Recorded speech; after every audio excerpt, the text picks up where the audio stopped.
श्री स्वामी समर्थ. नमस्कार. मी नंदिनी. माझ्या यूट्यूब चॅनलवर तुमचं खूप मनापासून स्वागत करत आहे. तुमच्या मनातील सर्व चांगल्या इच्छा स्वामी महाराज पूर्ण करो ही स्वामींच्या चरणी प्रार्थना करते आणि आजच्या नवीन व्हिडिओला सुरुवात. उद्या आहे 22 फेब्रुवारी आणि वार आहे गुरुवार. तर या दिवशी आलेला आहे गुरुपुष्यामृत योग. वर्षभरामध्ये पहा अनेक योग आणि तिथी ह्या येत असतात आणि हे योग आणि तिथी हे शुभ मानले जातात आणि त्यापैकीच एक गुरुपुष्यामृत योग देखील आहे. तर पहा, शुभ कार्यासाठी किंवा नवीन व्यवसाय सुरू करण्यासाठी, गुंतवणूक करण्यासाठी, त्याचबरोबर नवनवीन वस्तू खरेदी करण्यासाठी, सोने चांदी खरेदी करण्यासाठी हा जो योग आहे तर हा योग अत्यंत महत्त्वाचा मानला जातो. असं म्हटलं जातं की या दिवशी जे काही आपण खरेदी करतो ते आपल्याला मोडण्याची गरज पडत नाही. किंवा आपण घर खरेदी करतो, जमीन खरेदी करतो किंवा एखादी गाडी खरेदी करतो, ती सुद्धा आपल्याला विकण्याची गरज पडत नाही. असा हा अत्यंत प्रभावशाली योग जो आहे, तर ह्या योगावरती नवनवीन वस्तू खरेदी केल्या जातात आणि नवीन व्यवसायांना देखील सुरुवात केली जाते. पुष्य नक्षत्र ज्या गुरुवारी येते त्या गुरुवारला गुरुपुष्यामृत योग हा तयार होत असतो. तर पहा, हा जो योग आहे या योगाच्या दिवशी अनेक सेवा केल्या जातात, अनेक उपाय केले जातात. तसाच आपल्याला एक सेवा करायची आहे, ती अत्यंत महत्त्वाची सेवा आहे. ती आपल्याला 12 फुलवातींची सेवा करायची आहे.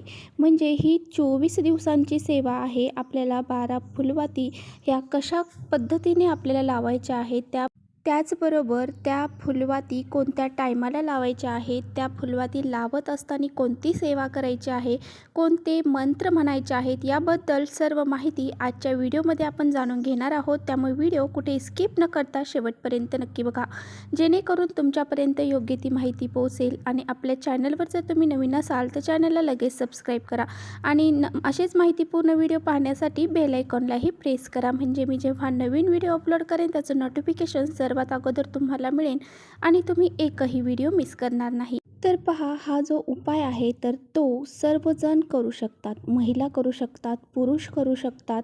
आपल्या स्वतःच्या इच्छा प्राप्ती करण्यासाठी हा जो उपाय आहे तर तो करू शकतात. त्याचबरोबर मुलं देखील मोठी पदवी धारण करणार आहेत आणि ते सुद्धा हा जो उपाय आहे तर तो करू शकतात. ही जी सेवा आहे तर ते करू शकतात. आता 10वी 12वीची मुलं जी आहेत ती शिक्षणामध्ये, अभ्यासामध्ये त्यांची प्रगती व्हावी, त्यांना उच्च शिक्षा प्राप्ती व्हावी आणि त्याचबरोबर त्यांचा गुणांक वाढावा, यासाठी सुद्धा तुम्ही ही सेवा आवर्जून करू शकता. आणि सेवा करायची म्हटलं की फक्त सेवा करायची आणि अभ्यास नाही करायचा असं अजिबात नाही. तर आपल्याला आपल्या मेहनतीबरोबर, आपल्या कष्टाबरोबर ही सेवा देखील सुरू करायची आहे. ही सेवा करण्यासाठी आपल्याला फुलवाती लागणार आहेत. तर आपल्याला किती फुलवाती लागणार आहेत, तर आपल्याला लागणार आहेत 24 फुलवाती. तर यासाठी 24 फुलवाती, एक आपल्याला निरांजन लागणार आहे. निरांजन तुम्ही जर चांदीची घेतली तर अतिउत्तम राहील. जर चांदीची नसेल तर स्टीलची जी असेल तुमच्याकडे ती निरांजन घेतली तरी चालेल. आणि त्याचबरोबर पहा, गाईचं शुद्ध तूप आपल्याला लागणार. पहा, तुम्ही असंही म्हणता की तुम्हाला गाईचं तूप नाही किंवा आमच्याकडे परिस्थिती नाही, परंतु पहा, आपल्याला ती सेवा करायची आहे, आपल्याला काहीतरी प्राप्त करायचं आहे, त्यासाठी आपल्याला एवढं तर नक्कीच करावे लागेल. त्यामुळे आपल्याला गाईचं गावरान तूपच या सेवेसाठी लागणार आहे. तर पहा, ही जी सेवा आहे तर ती रोज आपल्याला 10 मिनटं करायची आहे. यामध्ये आपल्याला काही मंत्र उच्चारण करायचे आहेत, काही सेवा देखील आपल्याला करायच्या आहेत. तर यासाठी पहा, आपल्याला एक टाईम ठरवून घ्यायचा असतो. जी सेवा करायची असते त्यावेळेस आपल्याला एक टाईम ठरवून घ्यायचा आणि त्याच टाईमाला, म्हणजे तुम्ही सकाळचा टाईम ठरवून घ्या किंवा संध्याकाळचा टाईम ठरवून घ्या, तुम्हाला जो टाईम योग्य वाटेल, तुम्हाला जसा वेळ असेल त्यानुसारच तुम्ही टाईम ठरवून घ्या आणि त्या एकाच टाईमावर आपल्याला ही सेवा दररोज करायची आहे. ही 24 दिवसाची सेवा आहे. पहा, ही सेवा जी आहे तर ती आपल्याला उद्या गुरुवारी सुरू करायची आहे आणि ह्या गुरुपुष्यामृत योगाचा जो टाईम आहे, जो काळ आहे तर तो सकाळी 7:05 सुरू होणार आहे आणि याची समाप्ती जी आहे तर ती संध्याकाळी 4:42 होणार आहे. तर ह्या काळातच आपल्याला ही सेवा करायची आहे. तर पहा, आपल्याला ह्याची सुरुवात कशी करायची आहे, तर सकाळी लवकर उठायचं आहे, अंघोळ करायची आहे आणि 7:05 नंतर आपल्याला घरातली देवपूजा वगैरे सर्व करून घ्यायचं आहे. देवघरामध्ये दिवा प्रज्वलित करायचा आहे आणि त्यानंतर ही सेवा करायला बसायची. तर पहा, एक निरांजन घ्यायचे आहे. निरांजनमध्ये एक आपल्याला तूप टाकायचं आहे आणि तूप टाकून ही फुलवात आपल्याला एक फुलवात पहिल्या दिवशी घेऊन ती प्रज्वलित करायची आहे. तर पहा ही फुलवात आपण प्रज्वलित केल्यानंतर आपल्याला अगोदर स्वामींचं नामस्मरण करायचं आहे आणि आपल्याला एक संकल्प करायचा आहे. तर हात जोडायचे आहेत आणि आपल्याला संकल्प करायचा आहे ही सेवा आपण कशासाठी करत आहोत आणि किती दिवसांसाठी करत आहोत आणि तुमची काही इच्छा असेल ती आपल्याला म्हणायची आहे आणि हा संकल्प आपल्याला करायचा आहे. आता बघा हा संकल्प कसा करायचा हा जर आपल्याला माहीत नसेल तर आपल्या उजव्या हातामध्ये पाणी घ्यायचं आहे थोडंसं, त्यामध्ये अक्षदा, हळद, कुंकू आणि थोडं फूल घ्यायचं आहे आणि नंतर हा संकल्प आपल्याला करायचा आहे. संकल्प करताना अगोदर आपलं नाव घ्यायचं आहे, गोत्र म्हणायचं आहे आणि त्यानंतर आपण ही 24 दिवसाची सेवा करत आहोत आणि ही सेवा माझ्याकडून स्वामींनी पूर्ण करून घ्यावी अशी प्रार्थना करायची आहे. आपल्या कोणत्या इच्छापूर्तीसाठी तुम्ही करत आहात ती इच्छा व्यक्त करायची आहे आणि हे पाणी जे आहे तर ते ताम्हणामध्ये सोडून द्यायचं आहे. जर तुम्हाला तुमचं गोत्र माहीत नसेल तर तुम्ही काश्यप गोत्र म्हणून ही सेवा सुरू करू. तर आपल्याला सेवा काय करायची आहेत आता ते आपण बघूया. तर आपल्याला पहिल्यांदी सेवा करायची आहे ती म्हणजे एक माळ आपल्याला श्री स्वामी समर्थ मंत्राची म्हणायची आहे. म्हणजे 108 वेळा श्री स्वामी समर्थ मंत्र म्हणायचा आहे. त्यानंतर त्याचबरोबर श्री सूक्ताचं आपल्याला 1 वेळा पठण करायचं आहे. फलश्रुतीसहित आपल्याला 1 वेळा पठण करायचं आहे.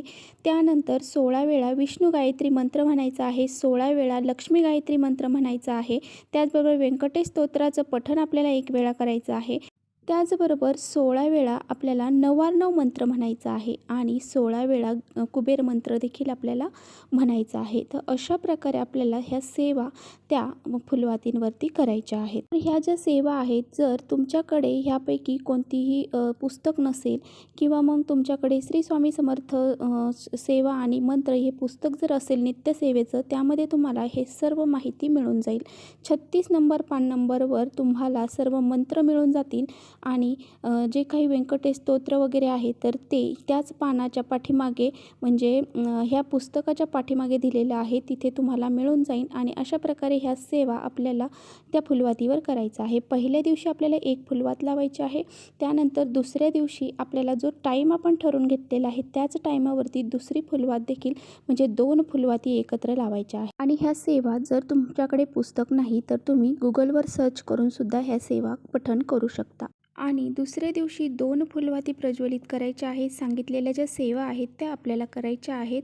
पूर्ण सेवा आपल्याला करायच्या आहेत आणि दुसऱ्या दिवशी ह्या 2 फुलवाती आपल्याला प्रज्वलित करायच्या आहेत. त्यानंतर तिसऱ्या दिवशी 3 फुलवाती प्रज्वलित करायच्या आहेत. चौथ्या दिवशी 4 फुलवाती प्रज्वलित करायच्या आहेत. 5व्या दिवशी 5 अशा 6, 7, 8, 9, 10, 11, 12 12व्या दिवशी आपल्याला 12 फुलवाती प्रज्वलित करायच्या आहेत. अशा प्रकारे आपल्याला ह्या फुलवातींचा उपाय करायचा आहे. म्हणजे पहिल्या पासून आपल्याला चढत्या क्रमाने ह्या फुलवाती लावायच्या आहेत आणि आता पहा 12व्या दिवशी 12 फुलवाती लावल्यानंतर 13व्या दिवशी आपल्याला किती लावायच्या आहे. 13व्या दिवशी आपल्याला उतरत्या क्रमाने हा जो ह्या फुलवातींची सेवा आहे तर ती करायची आहे. 13व्या दिवशी आपल्याला 12 फुलवाती लावायच्या आहेत आणि त्यानंतर आपल्याला 14वा दिवस जो येईल त्या दिवशी 11 फुलवाती लावायच्या आहेत आणि जो 15वा दिवस आहे त्या दिवशी 10 नंतर 9 त्यानंतर 8 7 6 5 4 3 2 1 आणि 24व्या दिवशी 1 असं आपल्याला चढत्या आणि उतरत्या क्रमाने ह्या फुलवातींची सेवा करायची आहे. आणि जे काही मंत्र स्तोत्र सांगितलेले आहेत तर त्या सेवा आपल्याला त्या फुलवातींवरती 24 दिवस करायच्या आहेत. तर पहा 24व्या दिवशी आपली सेवा ही समाप्त होईल आणि त्यानंतर पहा बऱ्याच जणांची ही सेवा पूर्ण होण्या अगोदरच इच्छा ह्या पूर्ण होतात. परंतु जर तुमची ही सेवा होण्या अगोदर इच्छा पूर्ण नाही झाली तरीसुद्धा तुम्हाला ही सेवा ही चालूच ठेवायची आहे. 24 दिवस ही सेवा करायची आहे आणि ही सेवा बरेच जण प्रत्येक गुरुपुष्पामृत योगावरती करत असतात. पहा अगोदरच तुमची इच्छा पूर्ण झाली आणि तुमची सेवा अजून बाकी आहे तर तुम्ही मध्येच ती सेवा सोडायची नाही. ती सेवा पूर्णच करायची आहे. पूर्ण 24 दिवस ही सेवा करायचीच आहे. आणि पहा काही वेळेस आपल्याला काही मध्येच प्रॉब्लेम्स येतात किंवा काही अचानक आपल्याला कुठे जावे लागत असेल, गावी जाणार असाल किंवा काही प्रॉब्लेम्स असतील, सुतक विटाळ असे काही प्रॉब्लेम्स असतील तर त्यावेळेस तेवढे दिवस ते स्किप करायचे आहे आणि परत ती सेवा आपल्याला सुरू करायची आहे. आणि सांगितल्याप्रमाणे जे काही मंत्रसूत्र आहे आहे ते उच्चारण करायचे आहे. पहा, हा जो योग आहे तर हा दुर्मिळ योग आहे आणि हा परत योग लवकर येणार नाही. त्यामुळे ही सेवा आवर्जून करा.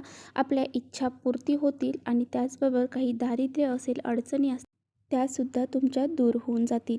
तर चला इथेच करते व्हिडिओचा एंड. व्हिडिओ आवडला असेल तर नक्की लाईक करा आणि पहा, ज्यावेळेस आपली शेवटच्या दिवशी ही सेवा पूर्ण होईल त्याच नंतर आपल्याला ती सर्व फुलवाती ज्या आहेत तर त्या एका रोज ज्या फुलवाती आपण जाळणार आहोत ती प्रत्येक फुलवाती एका डब्यामध्ये ठेवायची आहे आणि नंतर सर्व पूर्ण दिवस झाल्यानंतर त्या डब्यामधल्या ज्या फुलवाती आहेत तर त्या आपल्याला पूर्ण एकत्र करायच्या आहे आणि परत एकदा त्या थोडासा कापूर टाकून प्रज्वलित करायच्या. तर ह्या फुलवाती आपल्याला जाळल्यानंतर कुठेही फेकून द्यायच्या नाही किंवा डस्टबिनमध्ये देखील टाकायच्या नाही. तर त्या अशा प्रकारे परत एकदा 24व्या दिवशी सगळ्या एकत्र करून त्यावरती कापूर टाकून त्यात जाळून टाकायच्या आहेत. जी राख उरेल ती आपल्या झाडांना घालायची आहे. तर चला इथेच करते व्हिडिओचा एंड. व्हिडिओ आवडला असेल तर नक्की लाईक करा. चॅनलवर नवीन असाल तर चॅनलला सबस्क्राईब करा. परत भेटूया असेच छानशा व्हिडिओसोबत. तोपर्यंत श्री स्वामी समर्थ.